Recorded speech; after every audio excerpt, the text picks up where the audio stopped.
Golf balls may look like small, simple white spheres, but they are among the most precisely engineered pieces of sports equipment ever mass-produced. Behind every perfectly dimpled ball lies a complex manufacturing process involving polymer chemistry, high-pressure molding, micron-level machining, aerodynamic testing, automated painting systems, laser inspection, and extreme quality control. What seems like a lightweight object designed to be hit across a field is actually a carefully tuned aerodynamic device built to perform consistently under tremendous impact forces and varying environmental conditions.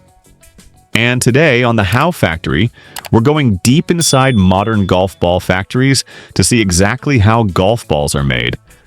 From raw rubber compounds to perfectly dimpled, tour-ready spheres shipped around the world. The process begins with the core, the heart of the golf ball, which determines compression, energy transfer, and distance. Core production starts with synthetic rubber compounds delivered to the factory in pellet or slab form. These compounds are proprietary blends of polybutadiene rubber, zinc oxide, fillers, and chemical initiators. Each ingredient is weighed with extreme precision before entering industrial mixers. Inside large internal mixers, rotating blades knead the rubber under heat and pressure, ensuring the chemicals disperse evenly. This mixing stage is critical because even slight inconsistencies can alter compression and rebound performance. Once mixed, the rubber compound is rolled into sheets and cut into small pellets, each measured to create identical cores. These pellets are fed into high-pressure molding presses where the core is formed. Inside steel molds, heat and pressure trigger chemical cross-linking that transforms soft rubber into a solid, elastic sphere. The curing process is tightly controlled. Temperature, pressure, and time must be exact to achieve the desired hardness and resilience. After curing, the cores are ejected and cooled slowly to stabilize their structure. At this stage, they may appear dull and slightly oversized, but their internal properties are now set. Each batch of cores is weighed and compression tested. Any core outside specification is rejected and recycled back into raw material. Once the core is complete, attention shifts to building the ball's layers. Modern golf balls rarely consist of just a core and cover. Many feature multi-layer designs that control spin, feel, and trajectory. The next layer, often called the mantle, is molded over the core. Mantle materials are typically ionomer or thermoplastic compounds engineered to fine-tune energy transfer between the core and outer cover. Cores are placed into injection molding machines, where molten mantle material flows evenly around them. These machines rotate and clamp shut, ensuring the core remains perfectly centered.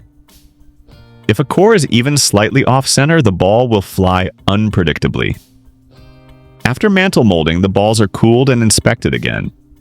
X-ray systems are often used at this stage to verify core centering and layer thickness without cutting the ball open. Any ball with asymmetry is automatically removed. Precision here is everything. Symmetry determines flight stability and accuracy. Next comes the most iconic feature of the golf ball, the cover and its dimples. The outer cover material plays a major role in durability, spin control, and feel.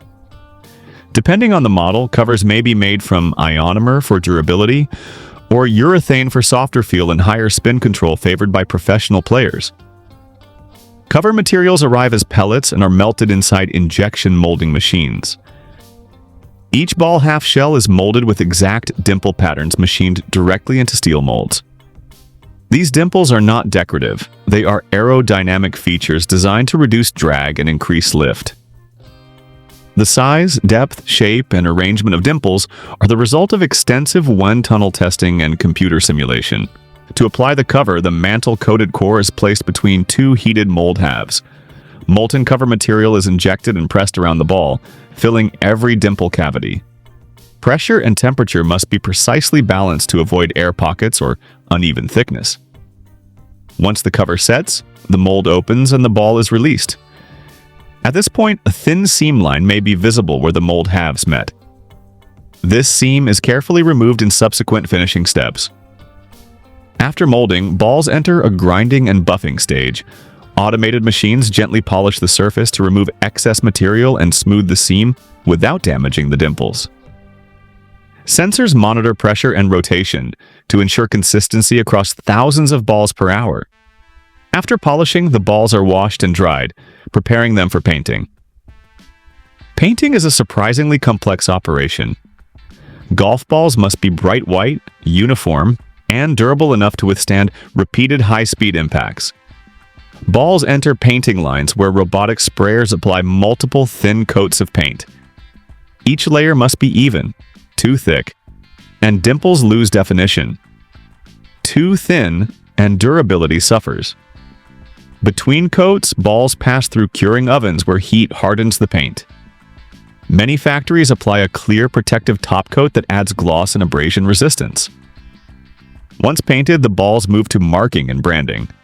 Logos, alignment lines, numbers, and model names are applied using pad printing machines capable of micron-level precision.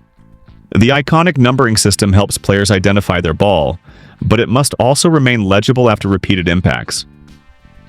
Printing inks are formulated to bond permanently to the painted surface. After printing, another curing stage ensures markings are fully set.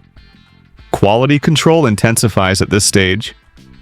Vision inspection systems scan every ball, checking paint uniformity, logo placement, dimple clarity, and surface defects. Even tiny blemishes can cause aerodynamic inconsistencies. Balls that fail visual inspection are diverted automatically. Approved balls move on to physical testing. Performance testing is one of the most critical parts of golf ball manufacturing. Random samples from each batch undergo compression testing, measuring how much the ball deforms under load. Others are struck by robotic hitting machines that simulate real golf swings at controlled speeds. High-speed cameras track launch angle, spin rate, ball speed, and flight consistency. Some balls are tested in wind tunnels to confirm aerodynamic behavior. These tests ensure that balls meet the manufacturer's exact performance targets and comply with governing body regulations. Durability testing follows. Balls are fired repeatedly against steel plates or hit thousands of times by mechanical strikers to simulate extended play. The cover must resist cracking, peeling, and excessive scuffing. Paint adhesion and logo durability are also evaluated. Any failure triggers adjustments in materials or process parameters. After passing all tests, balls move to final cleaning and sorting. Automated systems group balls by model and quality grade. Even within specifications, some balls may be classified for practice use rather than premium retail packaging. This grading ensures consistent performance within each product line. Packaging is the final step. Golf balls are counted automatically and placed into sleeves, typically 3 balls per sleeve, before being inserted into branded boxes. High-speed packaging machines fold cartons, insert sleeves, and seal boxes with precision. Barcodes, batch codes, and regulatory markings are printed for traceability. Finished boxes are grouped into cases and stacked onto pallets by robotic palletizers. Behind the scenes, logistics systems manage global distribution. Golf balls are shipped to retailers, golf courses, tournament organizers, and warehouses worldwide. Inventory systems track production batches, destinations, and shelf life. Because golfers expect identical performance no matter where they buy their balls, consistency across factories and regions is critical. Sustainability also plays a growing role in golf ball manufacturing. Scrap rubber and polymer material from molding is collected and recycled where possible. Energy-efficient presses and curing ovens reduce power consumption. Some manufacturers are exploring bio-based polymers and improved recycling methods for used balls recovered from courses. What makes golf ball manufacturing remarkable is the combination of violence and precision. A golf ball may experience impact forces exceeding several thousand pounds in a fraction of a second, yet its structure must remain perfectly balanced. Its dimples must interact with air at high speed to produce predictable lift and drag. Its layers must work together to deliver distance, control, and feel, all within strict dimensional and weight limits.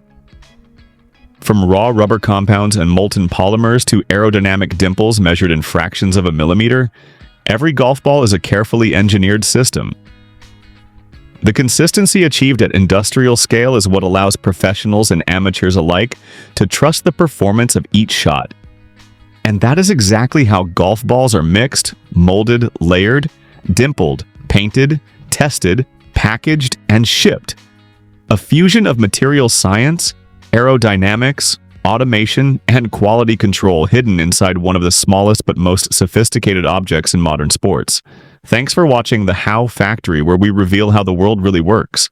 Don't forget to like, subscribe, and join us again for more deep dives into the machines, systems, and factories behind everyday products.